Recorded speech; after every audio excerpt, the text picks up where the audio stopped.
Hi, my name is Riley Doyle, and I am here to talk about my topic and what inspired me to choose this topic. About 3 years ago, I was given an amazing opportunity by a family friend to nanny a little boy with autism. And at this point in time, I had no experience with autism. I didn't know what it entailed. I didn't know how to watch over someone with autism, and his symptoms were very severe. He was completely nonverbal at the time. He had no emotional connection. He didn't listen. He was a wild child, as I would say. And people, not just me, don't know about autism enough. It's a neurodevelopmental disorder, and the spectrum is so broad that they can face problems with social skills, repetitive behaviors, speech, and nonverbal. And there are many subtypes of autism, and there has been a lot of misdiagnoses with autism spectrum because they are still studying what it entails. And I wasn't entirely sure what I wanted to do with my life. I knew I wanted to be in the healthcare field. I knew I wanted to help others. I just didn't really know where my calling was. And so when they gave me this opportunity to watch this little boy, I saw how rewarding it is to see the little progressions that he would make throughout the past 3 years. And although at 7 years old, he's still considered nonverbal, he slowly began expanding his tiny vocabulary.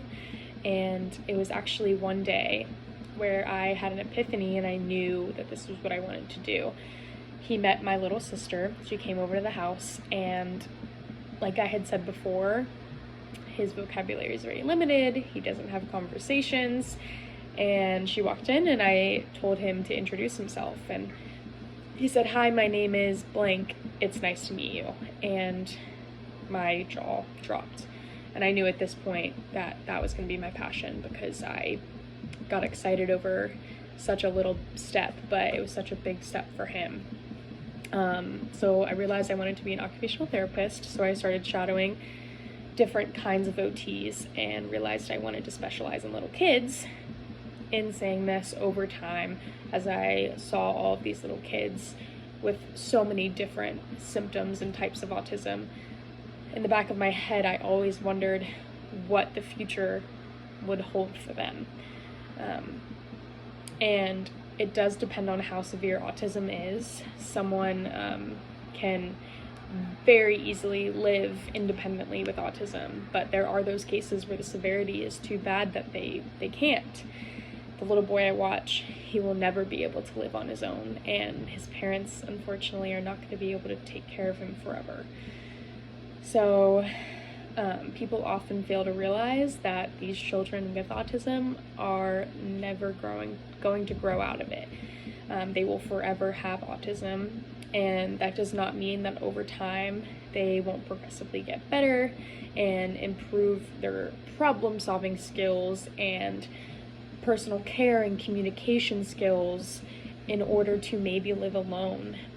But there are the cases that they just never will be able to, and that's why I chose this topic. I wanted to see for myself the programs that are out there for adults with autism, and it's astounding to me how little research there is done on adults with autism, and how little programs there are offered.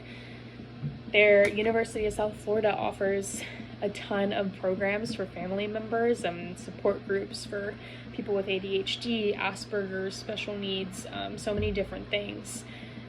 And they provide summer camps and all of these different areas in the Tampa Bay area that they are able to go to.